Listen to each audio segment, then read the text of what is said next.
Ourselves seated. I want you to remember something very important that we will not need to remind ourselves of every day, because we've got a huge task ahead of us, that of witnessing the suffering of Christ unto you, which is at the core of our assignment. What I'm going to do is I'm going to repeat some of the prophecies that we have given in the past. Some of them, not all of them. Those that are relevant to the prophecies that I'm going to be giving today, this afternoon.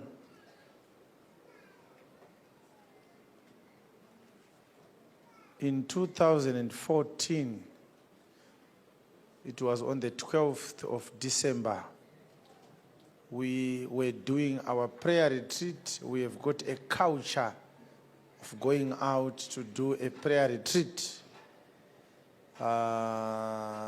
Every year we do that. We are planning to do this year ours again in the month of August. It is very important that you partake of those prayer retreats. They will change your life for good, for the better. I gave a prophecy concerning the leadership of this country.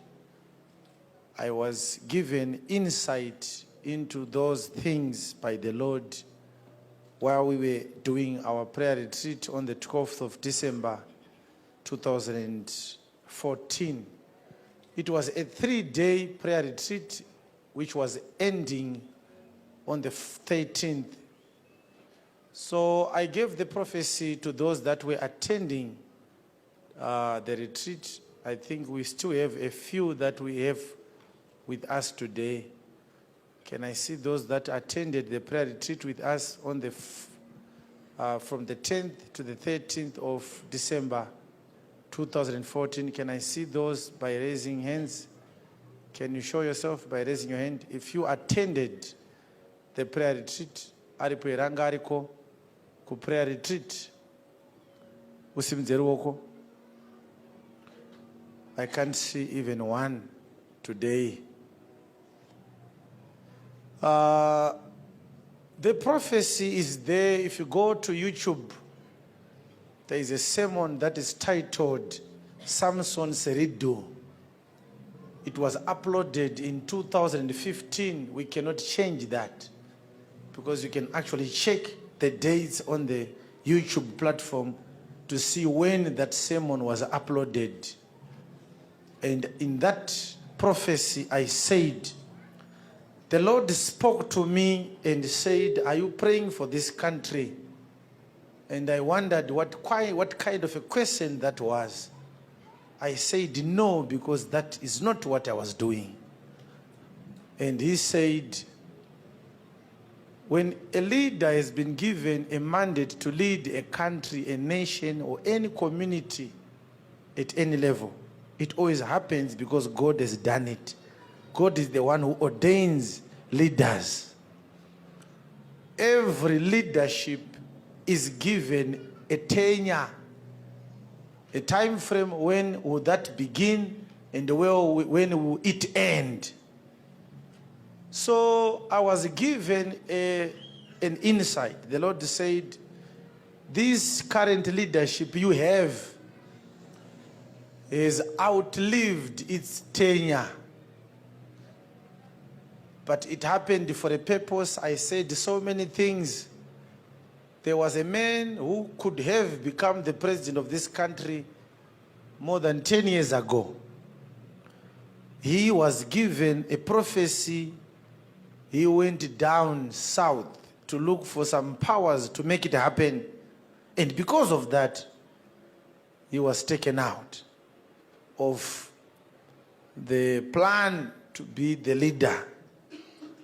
But the leader that we are going to have, the leader that God said is coming, He is coming from the same province that this other leader came from. But the one who would have been the president, he died before or without being the president. I want to clarify that the person is not Morgan Tsvangirai. Because when I said it, Morgan Tsvangirai was still alive. Concerning the latter, I remember giving a prophecy in 2015.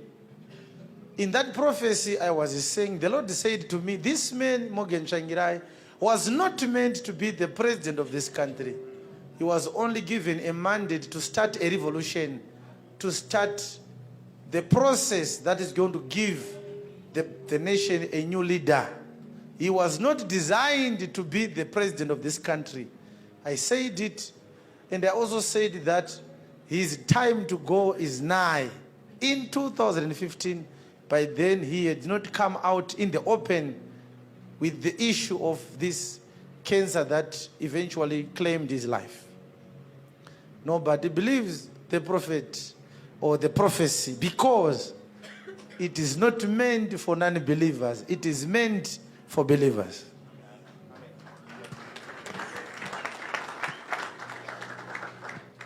The man is not yet 40 years old. That is what I said in 2014. But by the time he is going to be the president, he would have reached 40 years of age. He shall be a unifier. He shall bring peace. He shall dry tears on people's cheeks. And he is going to lead the country. He is not going to rule. He is going to be a leader and not a ruler. In Shona we say, arikuya kuzotungamira kwete kuzotonga.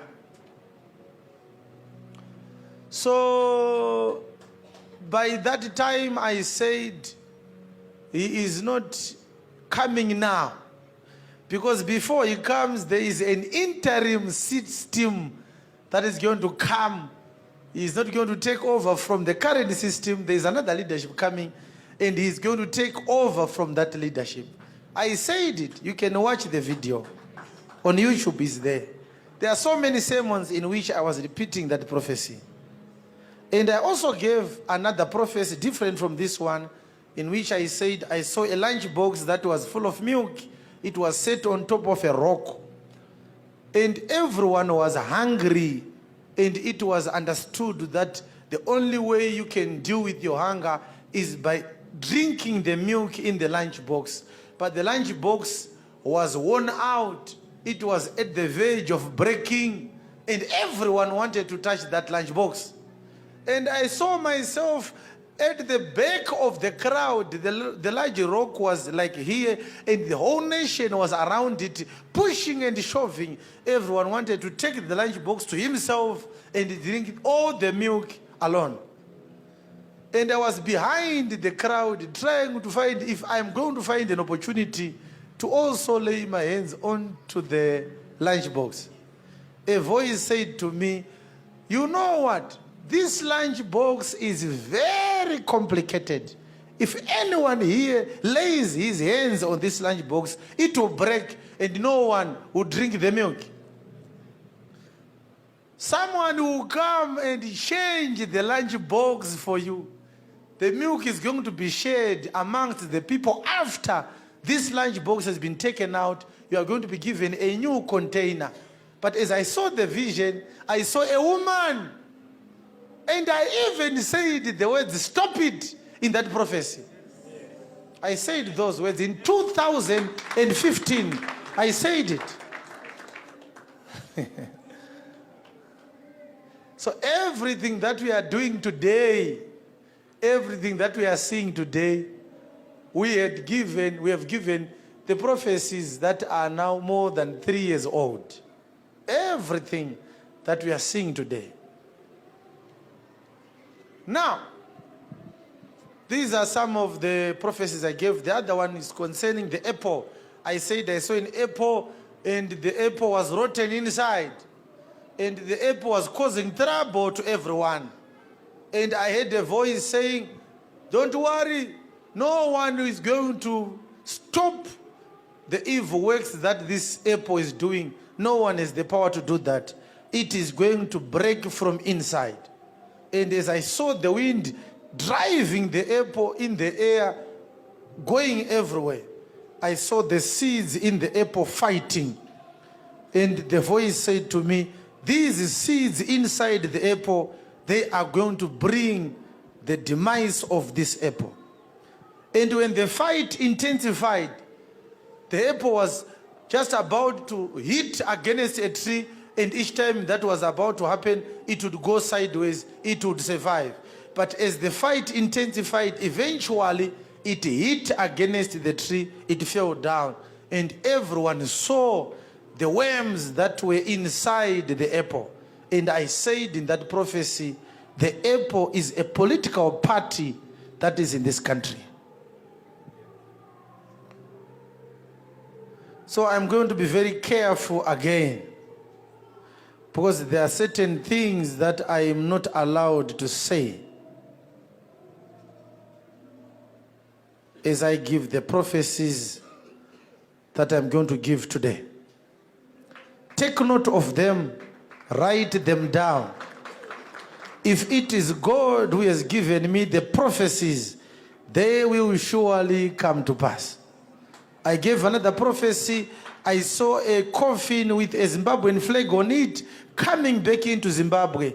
And I saw those flies, which are known in Shona as Magreen bomber, flanking the plane carrying that casket coming back to Zimbabwe. I said that we are going to lose a national leader, but he's going to die outside the country. Did I not give that prophecy? I gave that prophecy.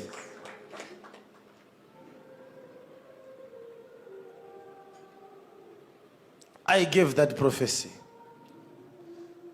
Whether or not the prophecy has been fulfilled, that is for you to judge. My duty is to just say what the Lord has given me. I will not give a prophecy and come back to you and say to you, the prophecy was fulfilled there, the prophecy was fulfilled there. That is not the duty of the servant of God. And before I give the prophecies I'm going to give today again, let me emphasize, I am not a prophet in the understanding of these prophets that you have. I am not like one of them.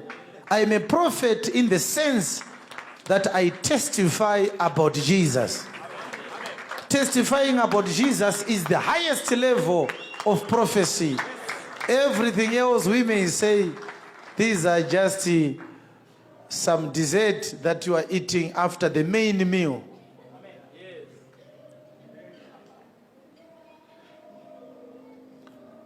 He has died. And the people that are coming, they see that there is no life in this person. And what they are saying is, let us find out from the doctors what has killed this person. There is a post-mortem that has been conducted on this person. And there are people questioning the credibility of the pathologist.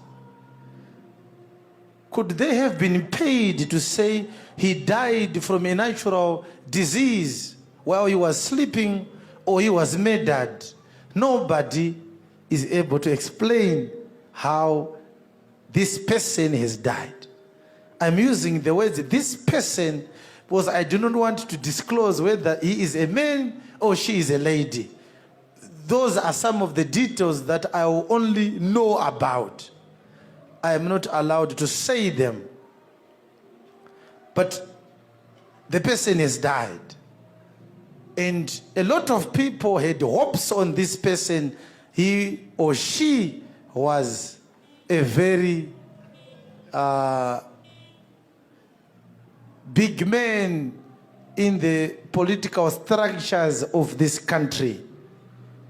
But there is no enough evidence to explain how this person has lost his or her life. But the story takes some twists and turns to the extent that there are certain family members that are now pointing fingers to some other family members saying, I think this one knows what happened to this one. But when investigations are done on those relatives, nothing concrete is discovered. The story ends like that. A lot of people are left with only but speculations as to what happened to this person.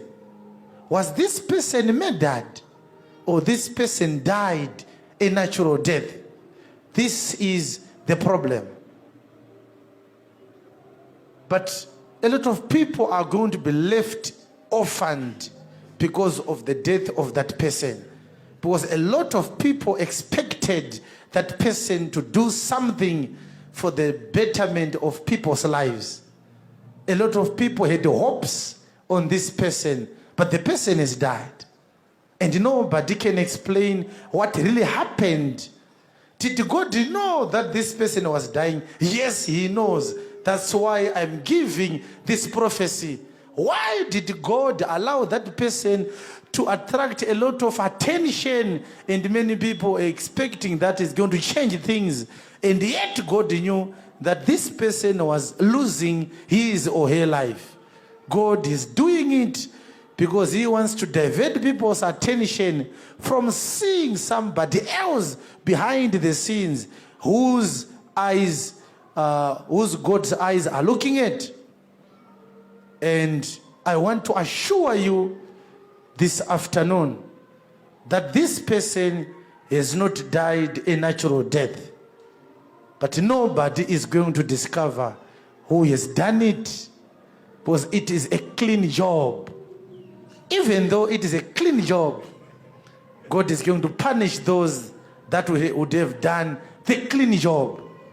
If people are going to look at punishments that God is going to make against certain people, only the punishment is going to show the people who would have done it. By monitoring the punishments of God in the country, people are going to discover the culprits. But outside the punishments, no forensic investigations are going to bring out the culprits. It is a smart job. That is the first prophecy. That is the first prophecy. So people are going to say, if he had not gone there, maybe he or she could not have died. Some are going to say, maybe it is food poisoning. Some are going to say, maybe they strangled this person to death.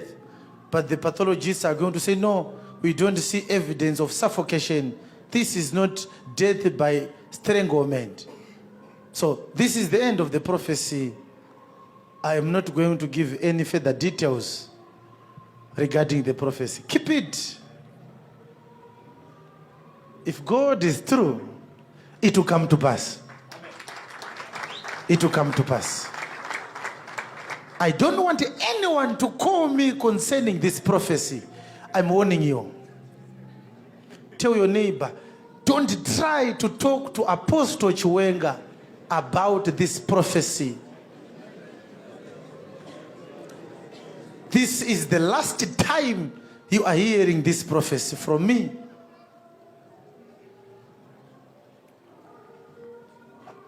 The second prophecy,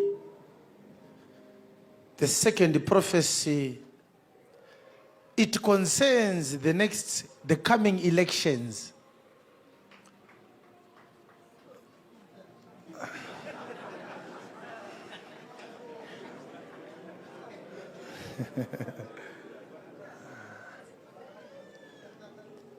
The people of Zimbabwe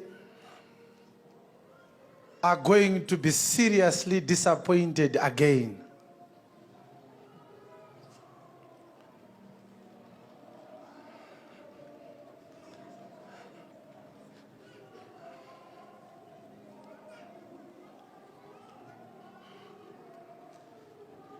The people of Zimbabwe are going to be disappointed again. And the people are going to ask, did anything wrong happen? Was there some vote rigging, some vote buying, election engineering? I don't know. Even myself, I don't know. What I know is the plan of God is not yet ripe. It is still being cooked. The person is not meant to lead this country this year. And tomorrow I am going to tell him that. I'm going to see him.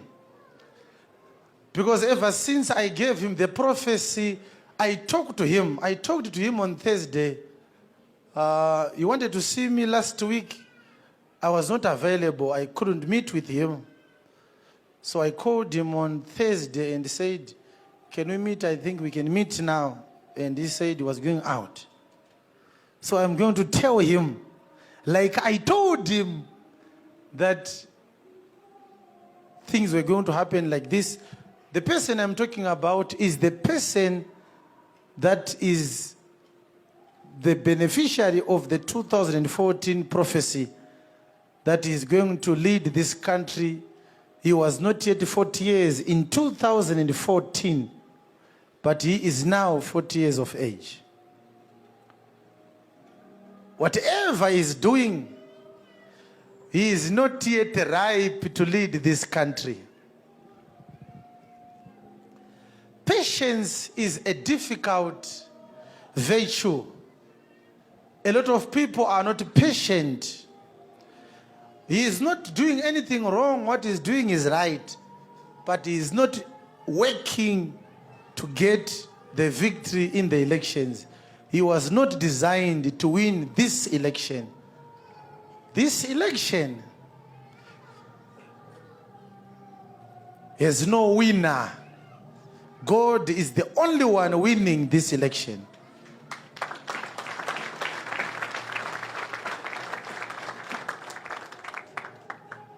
The procedure of this gospel we are preaching, this gospel we are preaching is the one that is controlling the politics of this country. You may not believe it. You may not believe it, but this is the truth. Write it down. Muchaita stress. Mukatarisira zvinhu zvisina kurongwa naMwari. Ina handina stress. Nekuti Mwari akanditaurira, ende ari kunditaurira. The person that is leading this country today is the one who is going to win the election. Not because people love him, but because the preparations that this one who is coming, that is supposed to do, he has not even started the preparations. So the next 5 years are a preparation period for him.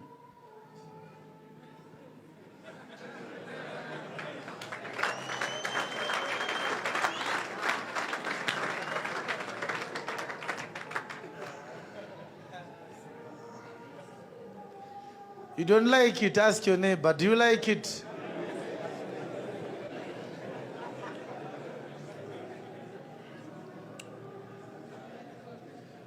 I want you to go on YouTube and check the prophecy we gave in 2014. It had a long period of time. If you add the years in that prophecy, you actually agree with what I'm saying now. Baba Mafuta, I want to say something.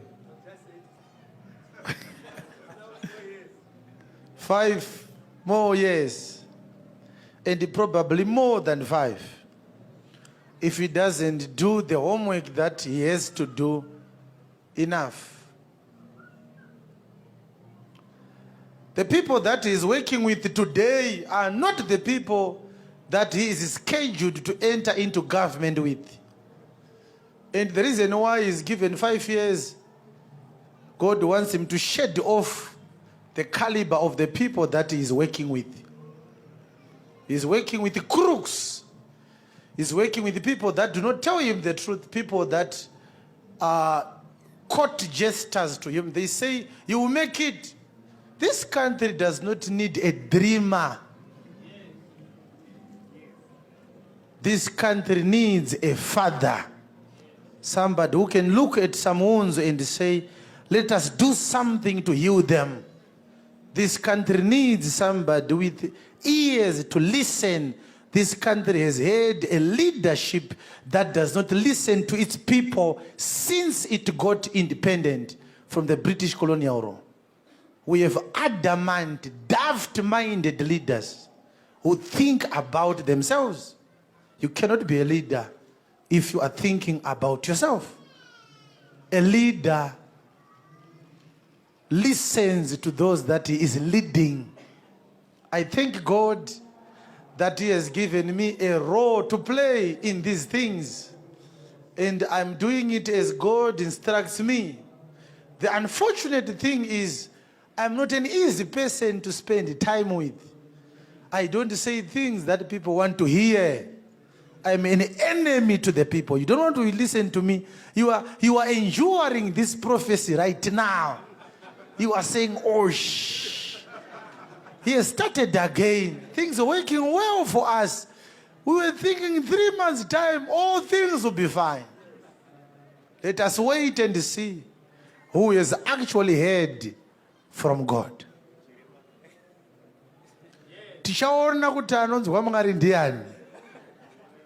I blow the trumpet and I go into hiding. I hibernate.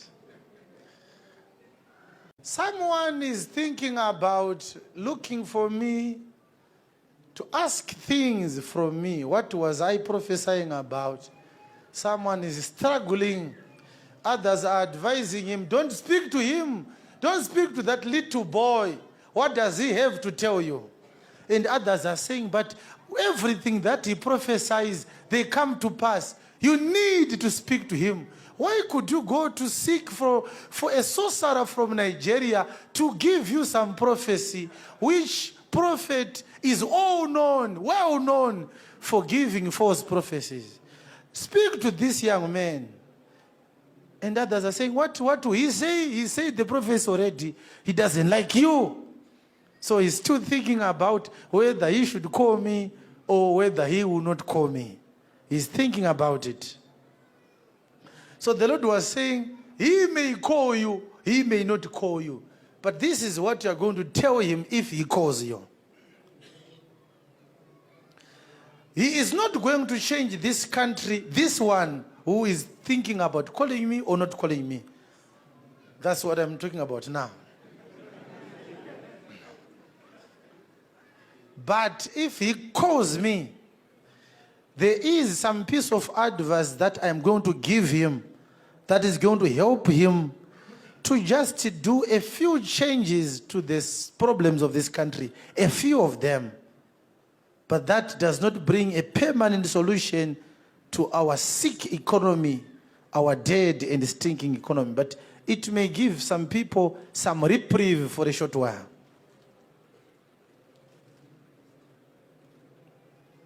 This one is playing the role of Saul in the kingdom of David.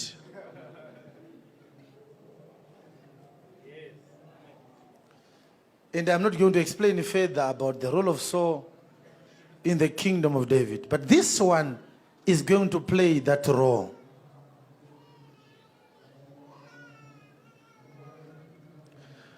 I was hearing a sound from a very distant place, and the sound is the sound of a woman.